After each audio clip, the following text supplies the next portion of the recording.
Welcome to the worst topic in IB biology, which is D3.1 reproduction. I don't like this topic. I think no IB bio student likes this topic. It's a pain in the ass. So bear with me. We're going to get through it. I'm going to try and make it clearer and most importantly, super simple because you shouldn't be trying to stress too much with this topic. It can get super complex. So first, reproduction. You need to understand that there's a difference between asexual and sexual reproduction. You might just think of reproduction as sexual because of humans, but it can be asexual in other organisms. So these are the main differences, right? In sexual reproduction, there are two parents, whereas in asexual, there's only one. Sexual uses meiosis to produce haploid gametes, and asexual, you just do mitosis, right? You take the parent and you divide it into two. And then, very, very importantly, asexual reproduction produces no genetic variation, whereas sexual does. That's very important. Asexual has an advantage in stable environments. So where this environment isn't changing, asexual wins because you keep the same characteristic. However, when the environment changes, actually sexual is better because there's genetic variation, which leads to better adaptation. So it's important for evolution. So basically, take-home message, the first one is fast and stable. The second one is slow, variable, and adaptive. Okay, we're going to focus on sexual reproduction. So we require two main processes for sexual reproduction. This is what I want you to remember. Meiosis, to half the chromosome number, right? So that breaks up the parental allele combinations. And then we have fertilization, which is fusing the two gametes together, restoring the original chromosome number and forming new allele combinations. So together with these two processes, you create genetic variation. This is what's essential for evolution. Okay, another important thing. In animals and plants, this is what you're seeing in the box here, male and female gametes are different. So male gametes tend to be smaller, motile, meaning they travel to the egg. They contain less food reserves and they are produced in large numbers, whereas female gametes tend to be larger, non-motile, so they don't move. They're packed with nutrients and very, very few are produced. Good. So now we're going to look at some anatomical characteristics of reproduction. I wouldn't bother too much with memorizing all of this, just know the basics. So first, if we're looking at the male reproductive system, we have the testes, okay? These produce sperm and testosterone. We then have the scrotum, which is what the testes are in. And this is important because it means that the testes are outside of the body of the male. So it lowers the body temperature, which is necessary to produce sperm. The epididymis, which you can see here, is this little thing that stores the sperm until ejaculation happens.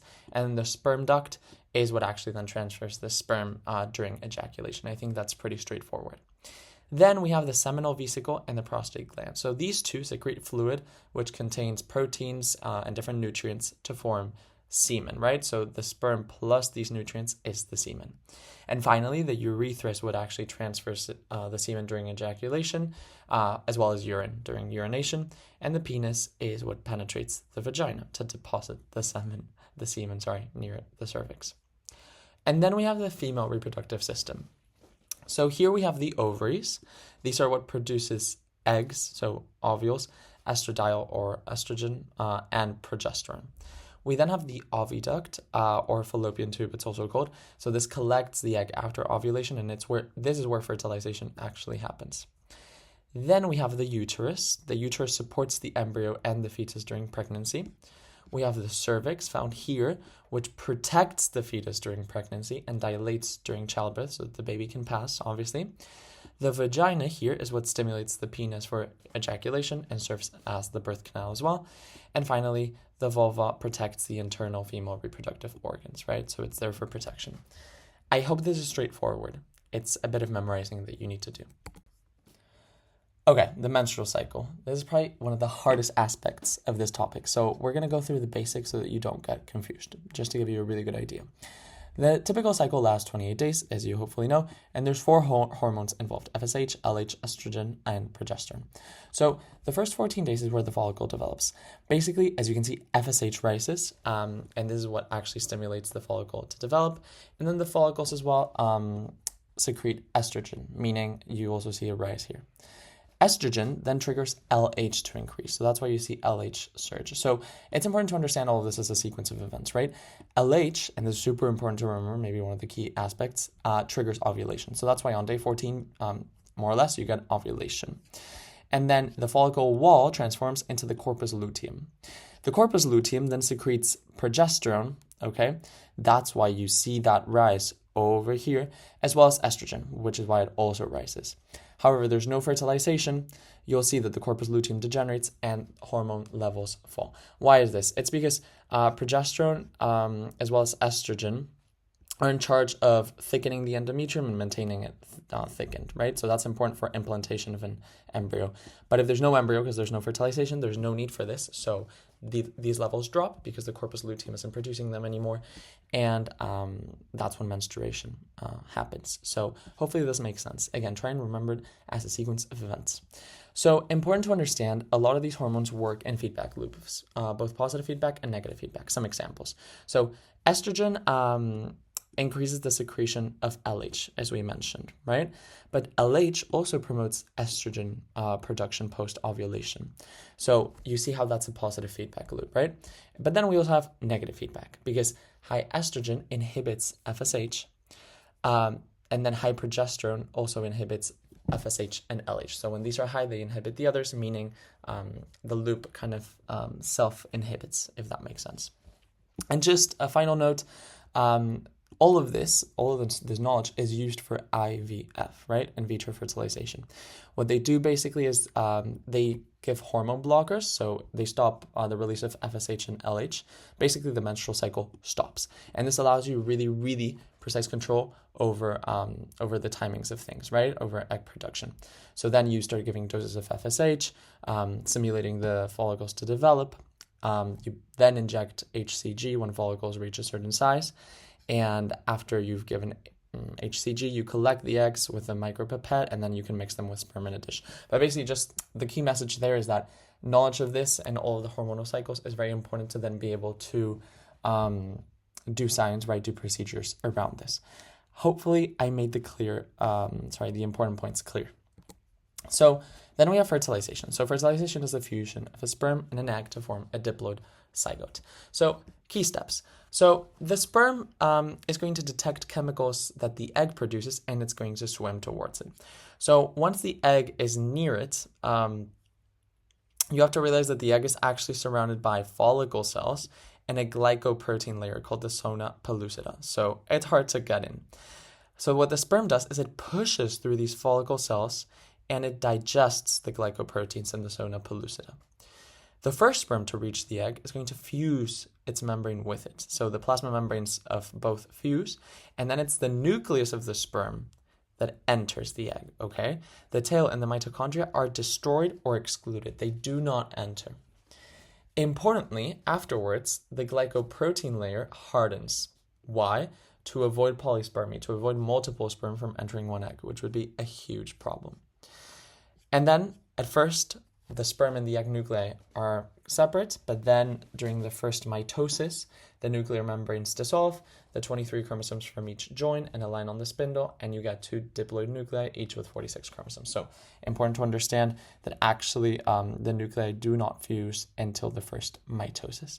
Hopefully this is all super clear.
So as you can see here, what can happen is that if the pollen comes from the same plant or another with matching alleles, it can fail to germinate, or actually the pollen tube can stop growing, causing self-incompatibility, right? And this is a good thing because it increases genetic diversity by ensuring that fertilization only happens between genetically different plants. And this is super vital, for example, in agriculture, because if you grow only one variety, that might result in no fruit unless a compatible second variety is nearby. Okay, so then after fertilization, you produce a seed in the case of plants. And seed dispersal is very important because you want to reduce competition and spread the species around. So dispersal moves seeds from the parent to a new location for germination. And methods include explosiveness, so dry pods that just kind of like explode. Also fruits, so these are eaten by animals and then the seed is carried elsewhere. The wind, so you can have seeds that are feathery or have wings. And also hooks, because the hooks attach to the animals and then they're dropped way further along the line. So then germination is also important to understand. Germination starts when water is absorbed by a seed. This is why you normally water seeds when you want to germinate a plant. The embryo begins to grow using food reserves which are stored in the seed, and then growth continues until the young plant can actually photosynthesize on its own, normally when it emerges from the soil. Okay, so that's all for SL. Let's look at the nitty-gritty of some things in HL. So first of all, puberty. How does it work? It starts with the release of GnRH, or gonadotropin-releasing hormone, a mouthful. It's released by the hypothalamus at puberty, and it triggers the pituitary to release FSH and LH. Yes, the same ones as in the menstrual cycle. However, these have two different effects. So basically in males, what happens is the testes grow, sperm starts being produced, and testosterone starts being produced as well. And testosterone then causes secondary sexual traits such as the voice deepening, the penis enlarging, as well as pubic and facial hair developing. In females, however, FSH stimulates follicle development and estrogen release, and LH triggers ovulation and forms the corpus luteum. Estrogen also develops the breasts, the uterus, and hair, and progesterone prepares the mammary glands for lactation. So different effects, but it all starts with the same hormone. Great. So there's also differences in the formation of gametes. So these processes are called spermatogenesis and oogenesis for males and females respectively. Both involve mitosis, cell growth, then meiosis and differentiation, but they have a lot of differences. So in males, spermatogenesis only happens from puberty onward. Millions of sperm are made every single day, and all 4 cells from meiosis become sperm, right? So the cell divides into 4, and all of those become sperm. As we also know, they're very, very little, and the spermatogenesis process happens in the seminiferous tubules with help from Sertoli cells. However, in females, it actually begins before birth, right? It then pauses in meiosis 1 until puberty is reached. The other difference is that only 1 egg matures per cycle, and only 1 of the 4 cells from meiosis becomes an egg, whereas in sperm it's the 4. Also, the eggs are very large, as we discussed, and these are going to be released during ovulation. Most importantly, this stops at menopause, whereas in males it goes on technically forever. So then we also briefly mentioned polyspermy and why it's bad. So it's the entry of more than 1 sperm into an egg, and that would produce a triploid zygote, which is non-viable. So there's 2 mechanisms to prevent this. The first is the acrosome reaction, okay? So the sperm binds to glycoproteins in the egg zona pellucida, we talked about that. But when that happens, that actually triggers the release of enzymes from the sperm's acrosome. We did mention that before. Those enzymes are the ones that digest the zona pellucida and allow the sperm to push through to the egg's plasma membrane, right? So this in itself is already limiting because, again, we need enzymes to digest the zona pellucida. Not all sperm can do that. And then we have the cortical reaction. This is triggered when 1 sperm actually fuses with the egg, and basically then the egg releases enzymes from the cortical granules via exocytosis. These enzymes, what they do is they harden the zona pellucida and they modify the glycoproteins so that no other sperm can bind. So it's hard to begin with, but this makes it even harder. Great, so shifting gears a little, we need to look at the implantation of the blastocyst. So this is after fertilization, right? Fertilization produces a diploid zygote with 1 nucleus from the egg and 1 from the sperm. We talked about this. Then DNA replication starts to occur. Then we have a mitosis, and then very rapid cell divisions follow, with no growth between divisions. So actually the cells shrink. And then around day 6 to 7, the embryo reaches a stage called the blastocyst. It's what you're seeing here, a hollow ball of 250 cells, more or less. The zona pellucida breaks down, and this allows the blastocyst to implant. Okay, that's important.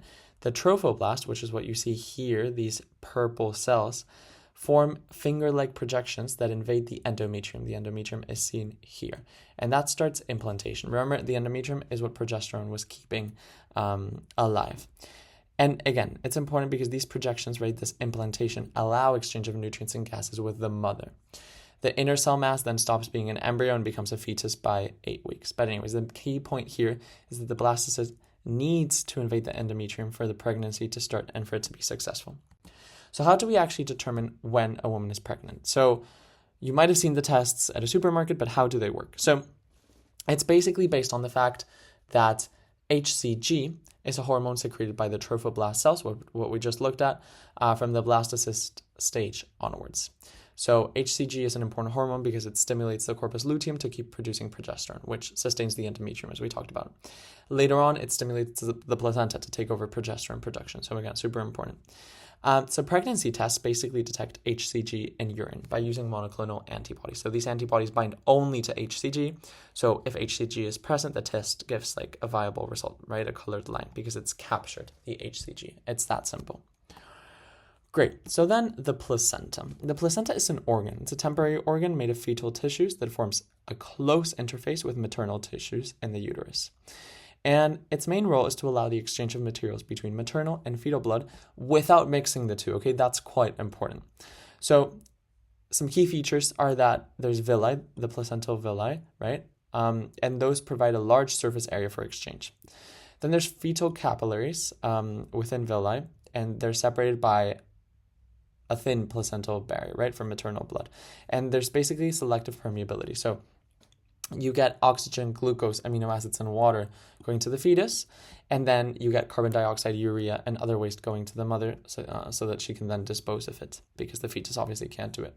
And then basically also important to remember, all transport mechanisms are used here, right? So diffusion, facilitated diffusion, osmosis, and endocytosis, a bunch of different transport mechanisms. And basically, the placenta enables the fetus to stay longer in the uterus than in other sorts of animals. So it supports a more advanced development before birth. All right, and then how does pregnancy actually happen, right? As in the actual childbirth. So progesterone maintains pregnancy. We've been talking about this. It's produced by the corpus luteum and then by the placenta. Apart from maintaining the endometrium, it inhibits oxytocin and prevents uterine contractions. That's super, super important. So at one point, the fetus signals that childbirth should occur. So that causes progesterone levels to drop. In turn, oxytocin secretion begins, right? Because it's not being inhibited anymore. And oxytocin causes uterine contractions, which activate stretch receptors in the cervix and trigger positive feedback to release more oxytocin. This is what intensifies contractions, leading to the dilation of the cervix, the rupture of the amniotic sac, and eventually the delivery of the baby. So it's important to understand that childbirth is triggered hormonally. And one last nugget of information, just know that HRT, this is not super important, okay? But HRT, which stands for hormone replacement therapy, is used by menopausal women in some cases because menopause can come with symptoms such as hot flushes, night sweats, mood swings, etc. The main thing to know here, though, is not that. It's actually just that there was basically concern that HRT reduced CHD risk, but actually it turned out to be correlation, not causation. And then actually later trials showed that, it didn't make any sense. So actually the confusion was because women on HRT normally had higher socioeconomic status, which just lowers the risk of CHD anyway. So it was just a confounding variable. Again, not very important, okay? So then, let's do some questions. So what is the immediate hormonal trigger for ovulation in the menstrual cycle? As always, I'll pause. You can have a think and then press play again. So 3, 2, and 1. Again, it's LH. This is super important to remember. That's why I've highlighted it here. The next question, which process occurs during both spermatogenesis and oogenesis? So again, 3, 2, and 1. meiotic divisions, and differentiation, right? There's not equal distribution of the cytoplasm because that does not happen in oogenesis, although it does in spermatogenesis. Not continuous production throughout life. That doesn't happen in either, right? You have to wait until puberty, and then also you have menopause. And then completion of meiosis before birth? No. Remember, it stops halfway through for oogenesis, and then in spermatogenesis, it doesn't even start. Okay, and then finally, how does in vitro fertilization control ovulation in women undergoing treatment? 3, 2, and 1. So remember, the cycles are suspended, right? And then FSH is administered to induce superovulation, to produce a lot of ovules that then you can use to mix in a Petri dish, right? Okay, so this is it. Any questions, leave them in the comments. I'll be more than happy to answer, and I'll see you next week for the next topic.